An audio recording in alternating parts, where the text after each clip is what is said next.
Jazz hadn't even realized he'd passed out again until the sensation of something crawling on his leg woke him with a panicked, heart-choking jolt.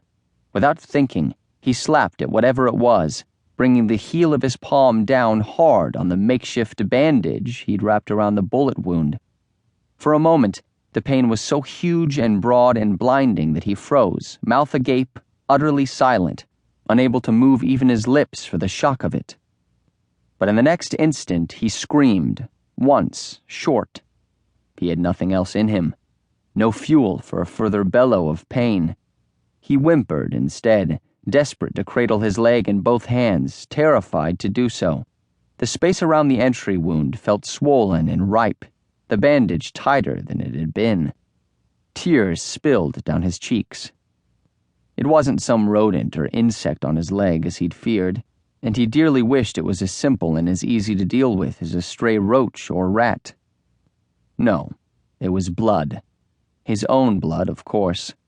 The wound was bleeding again, or still, maybe it had never stopped in the first place. He didn't know.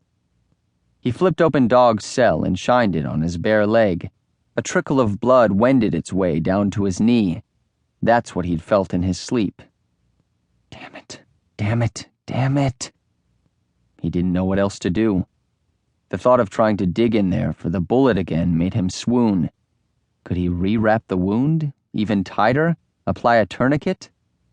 You put a tourniquet on there, and you'll end up losing the leg. Ah, but if you don't, you'll end up losing, period.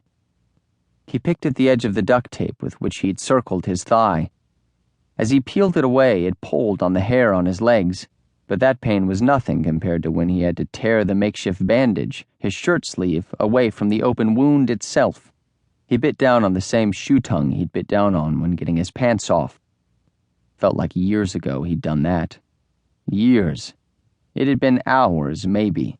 He no longer bothered to check the time on either of the cell phones. Pointless. Sure enough, fresh blood was oozing out of the wound. He'd somehow pulled the wound open further. Somehow?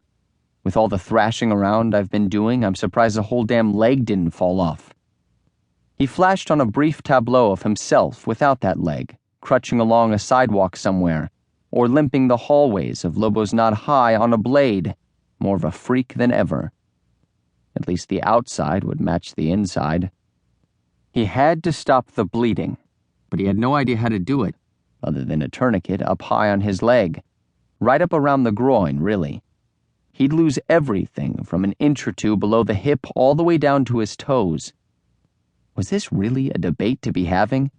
Didn't staying alive matter more than anything else? He felt around for his pants in the dark. His fingers glided along something thin and sharp. The butcher knife. The one Dog had had in his laptop bag. Jazz had forgotten that he'd snagged it and kept it nearby, just in case Hat came back.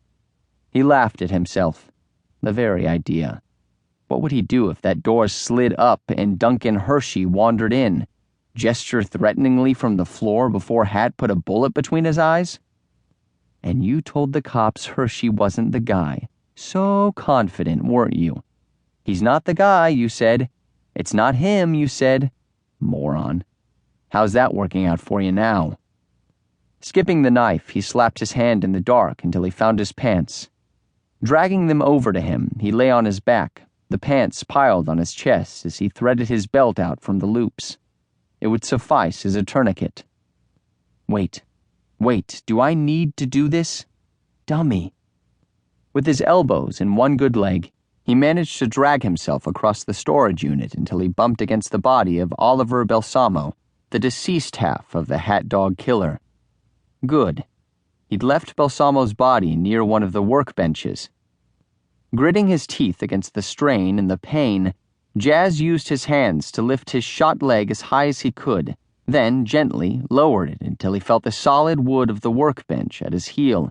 He ended up with his leg high in the air, stuck at a nearly right angle from his body. For comfort's sake, he had no choice but to lean back, resting his head against Dog's corpse. He'd done this before, propping his leg on Balsamo himself. Maybe if he could keep the leg elevated higher this time, that might stop.